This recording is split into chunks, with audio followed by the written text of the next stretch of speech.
Hi dears, good morning. രാവിലെ തന്നെ ഒരു ഗ്ലാസ് വെള്ളത്തിലങ്ങ് സ്റ്റാർട്ട് ചെയ്തു കേട്ടോ. എണീറ്റ് വഴി ഇഡ്ഡലിയും ചട്നിയൊക്കെ കഴിച്ചു, കാരണം ഉമ്മച്ചെല്ലാം ഉണ്ടാക്കി വെച്ചിട്ടുണ്ടായിരുന്നു. പിന്നെ തലേന്നത്തെ കുറച്ച് ചിക്കൻ കറി ഉണ്ടായിരുന്നു, അപ്പോൾ അതും കൂട്ടി കഴിച്ചു കേട്ടോ. പിന്നെ സേനൂന് 24 മണിക്കൂറും കരയുക ചിരിക്കുക, എന്തിനാ കരയുന്നത് എന്തിനാ ചിരിക്കുന്നതെന്ന് അവന് പോലും അറിയാൻ പാടില്ല. ഒരു സാരി പ്രീപ്ലീറ്റിംഗ് ഉണ്ടായിരുന്നു, അതെല്ലാം കഴിഞ്ഞു. വെള്ളിയാഴ്ച ഉച്ചയായതുകൊണ്ട് തന്നെ നമ്മുടെ സേനൂനും ഇക്കാക്കും പള്ളിയിൽ പോകണം കേട്ടോ. അപ്പോൾ ചെരുപ്പൊക്കെ ഞാൻ തേച്ചഴി കൊടുത്തപ്പം അത് നോക്കി നിന്ന് ഭംഗി ആസ്വദിക്കുന്നതാണ് ഈ കാണുന്നത്. പോയി വരുമ്പോഴത്തേക്കും അതിൻ്റെ കോലം കണ്ടറിയണം. പിന്നെ അവർ വരുന്നതിന് മുന്നേ ആയിട്ട് ഞങ്ങൾ കറിയൊക്കെ സെറ്റാക്കി കേട്ടോ. ഉമ്മച്ചി മീൻകറി വെച്ചു, തോരനുണ്ടാക്കി, മീൻ വറുത്തത് ഞാനാണേ.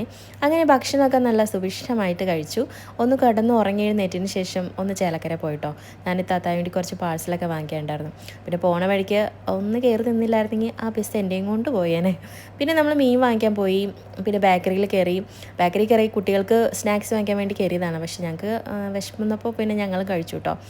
എന്തോ പിസയും ആടയൊക്കെ കഴിച്ചു, പിള്ളേർക്ക് സ്നാക്സ് വാങ്ങിച്ചു. അപ്പോൾ എങ്ങനെ എല്ലാവരും അടുത്ത വീഡിയോയിൽ കാണല്ലേ.